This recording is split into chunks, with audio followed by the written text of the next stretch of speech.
Well, good morning.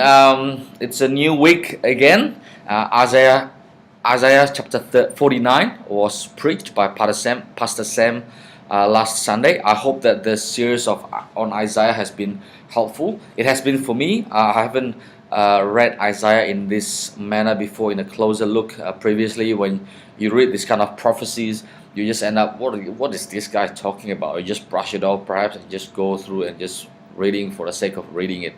But once you slow down and try to get the meaning of it, you realize that there's so much depth and so much richness contained in that. So I do hope that as you go through the book of Isaiah with your cell group, that is the case and people are encouraged. But for today, I think my video, I'm not focusing on Isaiah 49. Rather, maybe I'm more to talk about something else, about leading Bible study. I'm trying to, maybe I can share a bit about what my experience has been, perhaps. Well, if you're leading a Bible study, you'll realize that sometimes when you ask a question, nobody responded, and then you ask the next question, the same person responds. You ask the following questions, and there are only 2 or 3 people are engaged. The rest are not engaged, are just quiet. It's not necessarily bad, because if you're leading a group of Asians, for example, that's what happened. We tend to listen. We like to let other people say rather than we say. It's partly because we want to be polite. We want to allow other people to have their say first, and things like that. But I think it's good to make a way to draw out a bit from the people, to draw out a bit from your cell members. One thing that I usually did in the past is that I asked the question, I rephrase the question, and then I ask them to write it down. I give them, like, I say, for example, or let's take another minute. Let's take a half a minute to think about the question, and then write down your answer. Write down your answer.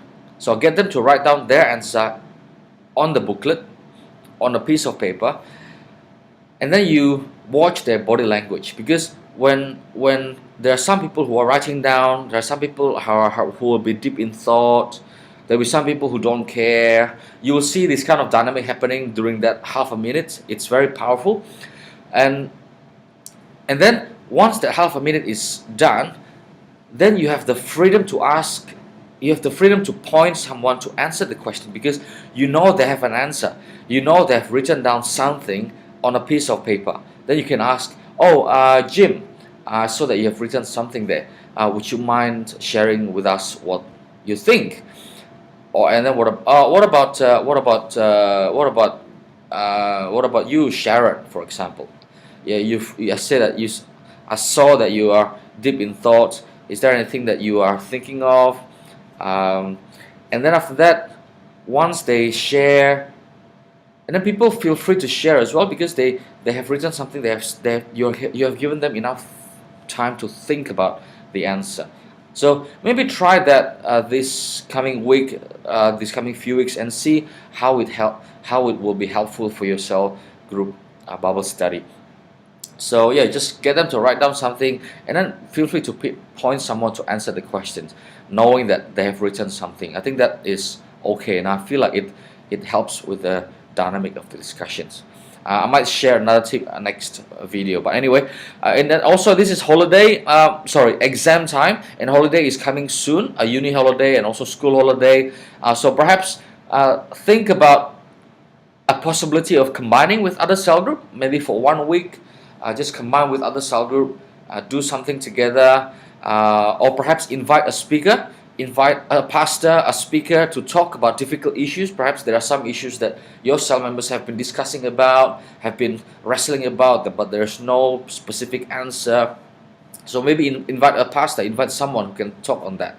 Or perhaps think about going for a retreat, organize a retreat, or organize a trip with your cell members. It's always good to do that, to help with the bonding of your cell group, and it will definitely help with the cell discussion as well once they are really bonded with one another.